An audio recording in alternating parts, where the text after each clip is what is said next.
Hey, folks.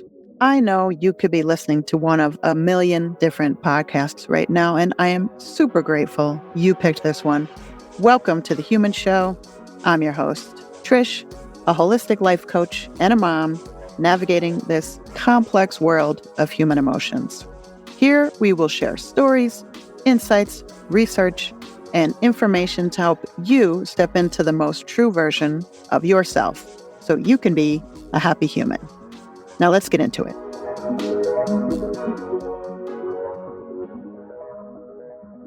Hey folks, thanks for being here. I wanted to do a quick episode before year's end just to talk a little bit about the year's end and how we move through that and move into the new year. So I stopped doing New Year's resolutions years ago. And mainly because I wouldn't stick to them. So I thought, well, why do I keep doing this when I felt like I was just setting myself up for failure. So the other day I looked up the definition of a resolution, and what I found was it is a promise to yourself to do or to not do something. And I know some of us, we create these New Year's resolutions like, oh, I'm going to, stop eating sugar. I'm going to, I'm not going to fight with my sibling. And then, so many of us have done the weight loss resolutions, right? Oh, I'm going to lose 30 pounds in the new year. I'm going to exercise 5 times a week, And I would imagine that a lot of our New Year's resolutions kind of die off after January. So for me, the fact that the definition of a resolution is a promise, for me is sort of a red flag, because I don't like to use the word promise. And I rarely use it in my life, because when even when I hear the word, I just think, like, if I hear someone else say, oh, I promise I'm going to do this, inside I'm like cringing, because it feels like it's almost willing something to go wrong.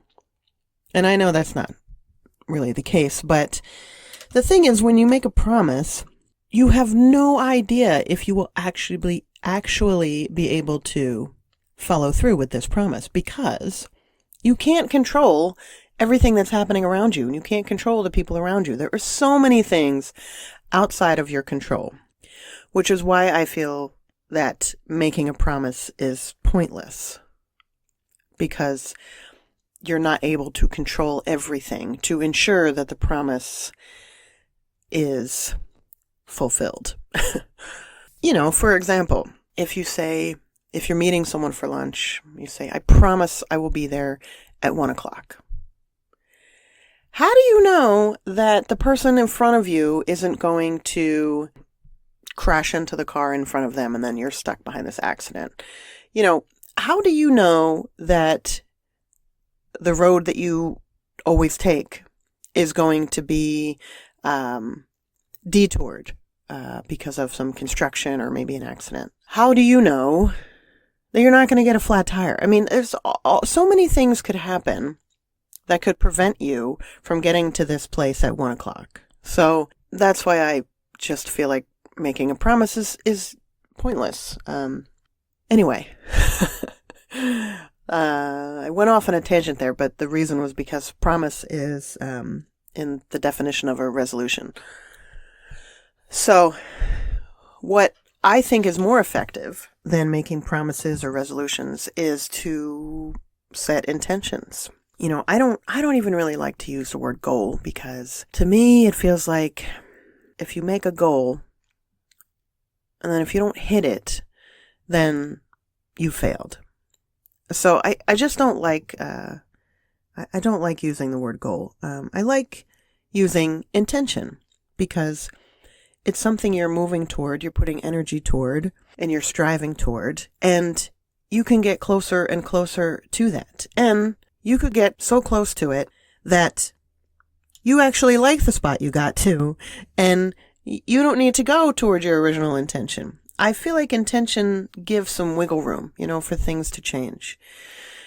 Because on your way to your intention, you could find a different path or a different route that looks more appealing. And you just kind of veer off and go that way. And that's all fine. But for me, when you say goal, it seems more rigid. It seems like this one particular thing.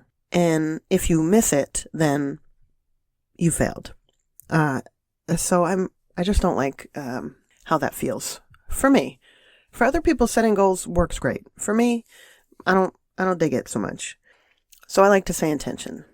So if you're someone who likes to start something new in the new year or set some sort of goal or resolution, try using the word intention. Try saying, in 2025, I intend to blank.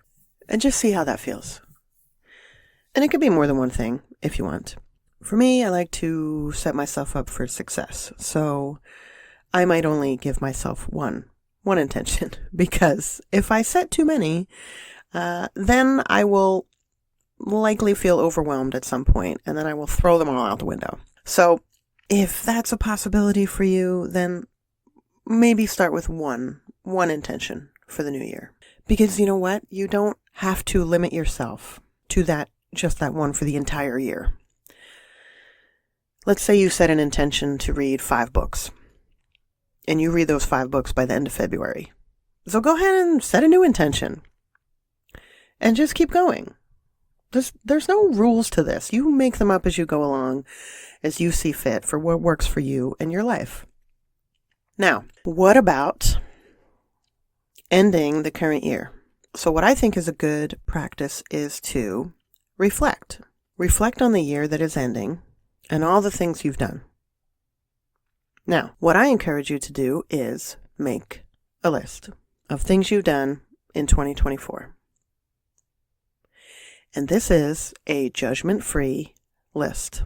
This is a self-celebration list. There is no item too small for this list. For example, on my list I read poetry. I didn't say I only read 2 poetry books, or I read poetry 1 time. It doesn't matter if I read poetry 1 time or 100 times. I read poetry. Go me. So I want you to think about all the things, not just the things that are quote unquote big, like starting a new job or running a marathon. Those are amazing things. Add those too. I just want you to include all the little things, like I helped out a friend. I opened up to a friend. And maybe you only exercised once a week. And you wish you had exercised more. So what? You can write, I exercised once a week. I cooked dinner for my family every week. It doesn't matter if it was 1 time a week or 5 times a week. You cook dinner for your family every week. Go you. So anything. Write down anything you accomplished. Like I said, there is no item too small for this list. I've already filled a page and I'm not finished yet. Because I wrote all kinds of things. Like I read poetry. I said no when I wanted to say no.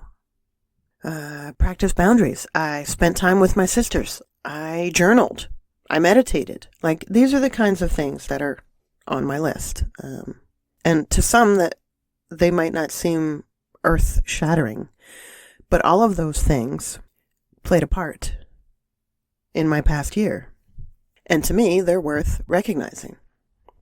And for you, everything you've done in this past year has played a part in your year. And reflecting is about recognizing where you've been, what you've done, Reflecting is not about judgment. It's not about criticizing how we did things, how much we did things. We should have done things more. Reflection is not about judgment. Okay, reflection is about recognizing and honoring. So I encourage you to make this list. And again, no item is too small. Right? Anything you did on there. And when you're finished the list, what I invite you to do is read through the list out loud if you are in a place where you feel comfortable doing that. And after each item, I want you to say, yes! So, for example, I exercised once a week. Yes! I read poetry. Yes! I cooked dinner once a week. Yes! Okay, now it might sound a little silly, and you might feel a little silly when you start doing it, but the point of this is to celebrate yourself. I believe that so many of us do not celebrate ourselves enough, and I think the reason that many of us don't is because we feel like we need to do this big, grand, earth-shattering task in order to be celebrated. And that is bullshit. You can celebrate anything and everything. I went for a walk this week. Yes! Go me. And when we celebrate everything, even the quote-unquote little things, we are encouraged to do more of those things. It's like positive reinforcement for ourselves. You know, people talk about positive reinforcement with children. And even with pets, like when you're training a dog, positive reinforcement because you want them to repeat the behavior. So you don't yell at them for not doing the right thing. You praise them for doing what you wanted them to do. And we say the same thing for kids. You know, positive reinforcement is much more effective than punishment. Well, guess what? The same works on grown-ups too. So stop punishing yourself. Stop criticizing yourself and start celebrating yourself. And I'm encouraging you to do this as you reflect on this past year. I also encourage you to do this maybe weekly, maybe daily. You know, at the end of the day, before you go to bed, think about one thing you did that day and say, yeah, I did that. Go me. Celebrate yourself. So after you go through this list and you celebrate all of your victories, then what I encourage you to do is circle the things you want more of. Look at the items that when you read them, you feel really good. You feel kind of energized. Maybe it was exercising. Maybe it was reading. Maybe if you read some poetry and you felt like, yeah, I enjoyed that. Maybe circle that. I want more of that. I want more of that this year. Now, what I want to point out here, if you haven't noticed, there is no mention of what we don't want. There is no mention of things we did that we didn't like. Energy flows where attention goes. I'm not sure who said that, but I've heard it from different places and read it in different places. I don't know the original source, but energy flows where attention goes. So, if you are saying what you don't want, I don't want to snooze every morning. I don't want to stay in bed too long. I don't want to stay up too late. I don't want to fight with my mom. Okay, when you say the things you don't want, your energy is going toward those things. So, we want to put our energy toward the things that we want, so we get more of that. So, you can reframe some of these things. Let's say you hit your snooze button a lot in the mornings, and you're thinking, I don't want to do that anymore. So let's reframe it. I would like to get up by 6 a.m. We just reframed it. Now it's all positive. So if we keep saying, I want to get up at 6 a.m., I'd like to be up at 6 a.m., I'm waking up at 6 a.m. Our energy is going toward that. And there's a much higher chance of us getting up at 6 a.m. than if we were saying we don't want to sleep in, we don't want to snooze. Send your energy toward what you want. So as you look over your list, repeat the things that you want more of. If you enjoyed walking once a week, then yeah, I'd like to walk more in the new year. I really enjoy walking. I want to keep walking. I want to walk more often. I want to walk farther distances. Whatever it is, put the energy toward what you want. Now, last year was the first time I did a burning ceremony, which is something a lot of people do on New Year's Eve. Really, you can do it any time you want. The whole idea of a burning ceremony, I know ceremony, it sounds like it's this big production, but it's anything you want it to be.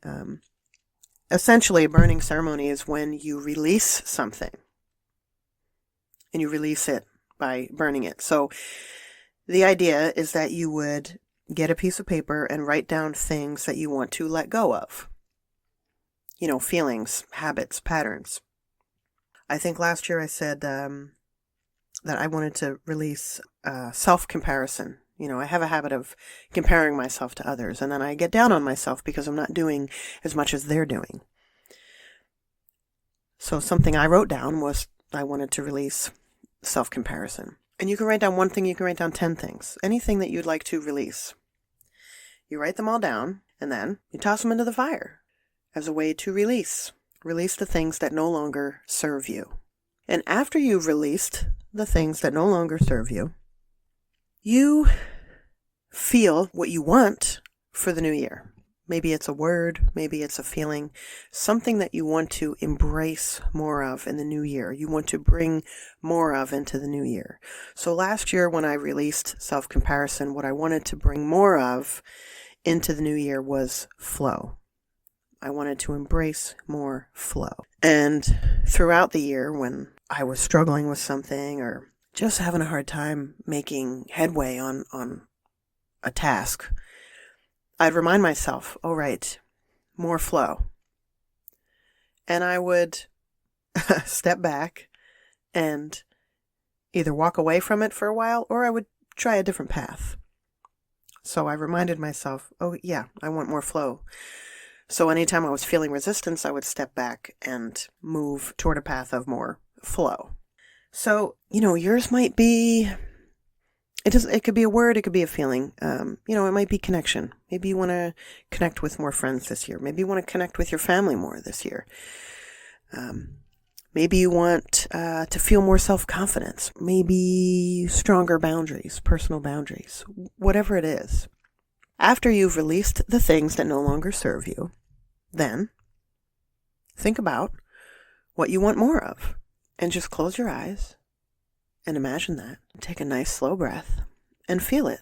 If you're thinking, I really want to connect more with my friends, then feel that. Feel what connection feels like. Think about how happy you are when you're with them and feel that. Feel that happiness. And just tell yourself, I want more of that. I want more of that this year. And even write it down. Write it down on the next page after your list of all the celebrations of you for the year ending. On the next page, write, here's what I want more of this coming year. Give me more of that. I want lots of that. Okay, so that's my suggestion, invitation for you as this year draws to a close. We are only a few days away from December 31st, and there's a chance you'll be listening to this after the new year. And it doesn't matter. You can still do all this stuff. If you hear this in the middle of January, if you hear this in February or March, it doesn't matter. You can reflect on the past year anytime, and you can set intentions for the new year anytime. You can have a burning ceremony anytime. Last year, I think it was last year, it might have been the year before, I had one in, I don't know, sometime in the spring. I think it was like May I was feeling really worked up and stressed, and I thought, you know what, I need to let go of some stuff. I wrote down some things and I burned them because I felt like I needed to release some things that were weighing on me. So you can do this anytime. Anytime you feel like you need a shift, write down things that you want to release. And you don't have to go outside and build a big campfire.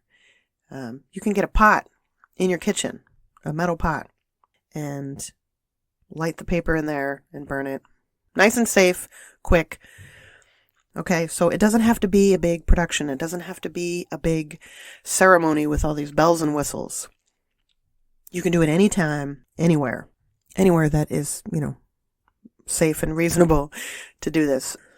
So, the end of the year is a time when typically we feel reflective. We're thinking about things that happened in the past year, and we're thinking about the year to come. So that's why it's a great time to do these practices. I just want to remind you that you can do this anytime you want.